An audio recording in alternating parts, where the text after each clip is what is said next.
The driver is taking forever. They're telling me for 8 minutes.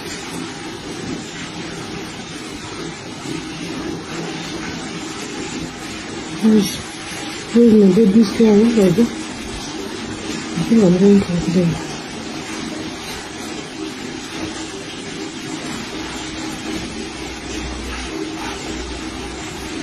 I'm saying for 8 minutes.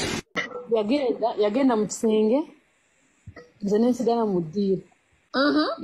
Then he calls me yampita nensooka nenkola ki nengaana, but of which nga amaze okukebera I understood he wanted sexy naye mu mutima gwange nendowooza this guy is small and short. I cannot fail to sobola beerawo nga I cannot fail to fight because he's literally small guy. Ngamanyi ne bwaba nga nkebedde there's nothing he's going to do ngenda musinga amaanyi. So Mutyaba ye yandeetedde amawulire g'amakona nange Mutyaba nga yakunyumiriza story y'amakono okubeera nga yakaka omuwala akaboozi otuulaale kubaye n'ogamba ddala kituufu. Mutyaba yaŋŋambye ekisookera ddala simwagala ko nze omusajja yakola ki ko ye toolaba engeri gye kafaananamu amazima ga Katonda sikaagala. Mutyaba mbadde simulabangako wati buli jjajja nampa bistory SMS kino naye Mutyaba yaŋŋambye akisooka akavubukako sikaagala kwegamba akubanja awerekedde akuwalana oba we batwe bakyogera. Mutyaba yaŋŋambye akavubukako sikaagala ko nze kakola ki tewali kyekankola naye sikaagala esooka kafaanana bubi ekisooka kaddugavu nnyo ekyokubiri kati kakatandisa okukaka abakazi omukwano ekyokusatu ekisooka nga ko sikaagala enne program gye kakola sijagala newe nkasanga sikaagala neŋŋamba Mutyaba akasajja kakola ki kyokano n'omwana yannenge gyanyumizaamu mbu yampita mu kisenge neŋŋanda naye neŋŋamba omuwala no yanyumya ngenda gikuterako emboozi yonna ogiwulize naye neŋŋamba ekisooka kampi kaddugavu kampi katono kaddugavu konze wangi maama ng'ekisooka kampi katono kaddugavu kati ako kaba kagenda kunkolako ki konze abatayagala makona nga bangi abatamwagala omusajja nga bangi gwe obeera oyagala owulira nti namakona tomwagala simanyi dirwendi balagako Mutyaba naye Mutyaba nyumiriza makona konzo waiba SMS Media Kings and Queens kambatereko emboozi y'amakona yeebino ebigambo omuwala bye yasobodde okubeera ng'ayogera makona tanaakubeera ng'avaayo official okola statement yonna ku mbeera efaanaganako bweti naye wanaaba avuddeyo okubeera ng'agyogerako ngenda making sure ngikula ekyalanya ku SMS Media sooka owulire emboozi ya mwana muwala ono wadde ng'abantu batandise dde okubeera nga bagikubamu ebituli naye embeera sofa bweti weeri. Yagenda mu kisenge nze nensigala mu ddiiro. Then he calls me yampita nensooka nenkola ki nengaana, but of which nga amaze okukebera I understood he wanted sexy naye mu mutima gwange nendowooza this guy is small and short. I cannot fail to sobola beerawo nga I cannot fail to fight because he's literally small guy. Ngamanyi ne bwaba nga nkebedde there's nothing he's going to do ngenda musinga amaanyi. So when Peter, I refused, and then he came to the living room where Yandese. Then that's when he told me he's a celebrity. I got a bad relationship here. It's become public, but he wants me to be his girlfriend. Then he was undressing me. Nemugamba, even get us into any conversations and Mugamba, I am not willing to offer myself for anything. Bobolo was Ogenda Kunzina, you're lying to yourself. But Mugamba, and I meant it because I thought I would overpower him. Talk at me after that, then I German Empire. I thought, yes, Mudiro, but I thought I was going to fight him Nengamba, I know. Even if he removes his pants in the synagogue. Until the guy came. People have power acid. Bagamba kasajja katini okanyomera mitala wachi wamegga. I tried my best. I tried my best, but in my mind I'm like, anyway, maybe that's what he wants as a person.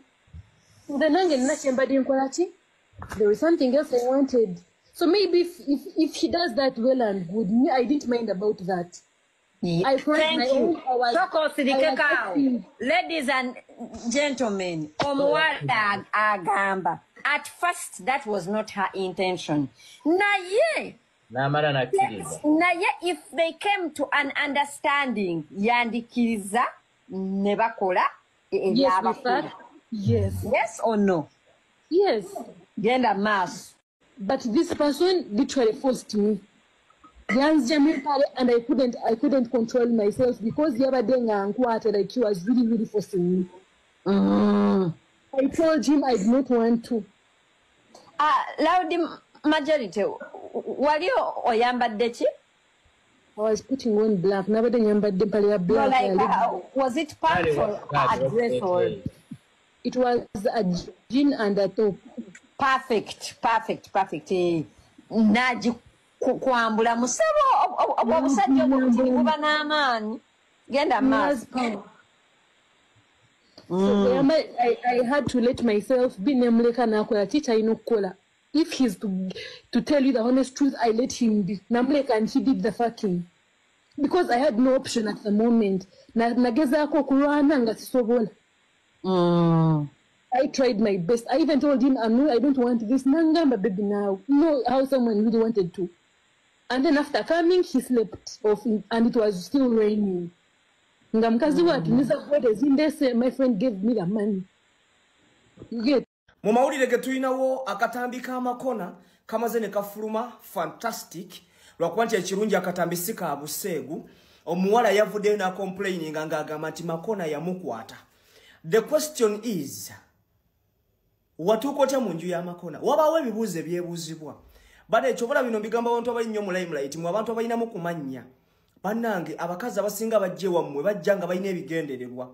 Kakati nze neebuuza omuntu wojjire wanga ate n'otandika kundikodinga. What is your main purpose?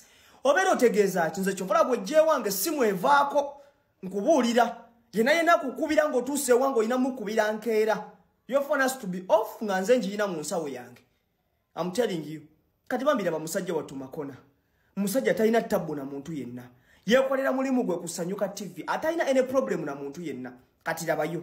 Omukazi ozze omulikodinze munnaye gwe owulya kyekikuwa essanyu. Ono ye mukazi y'omu yavuddeyo n'agamba mbu makona yamukwata. Neggu bw'obanga oli wiringiri bannaaye bakazi mmwe. Bw'obanga togenda kuwaako musajja lwaki ogenda ewuwe? That is my concern. Lwaki ogenda ewuwe nga togenda kumuwaako? Nze kyovola bannabagamba abakazi tebabaagala abakazi enjala ebeebaluma. Nze omukazi okuŋŋamba nti onjagala olina kuba mugagga awo nkakasa. Naye omukazi omwava jjewo ng'enjala emuluma ng'amanyi agenda kulya kute akwekyangireko. So choose wisely. Nze Makona Brian of Uganda, omusajja atalina mukyala wako, omusajja alina pass ey'amanda eyeegolerera ekkooti ye ng'ampa emitwalo 2 ebintu by'embeera neegasse naye nga tezibeera za kugula kaweeki ke bayita Makona Piiru.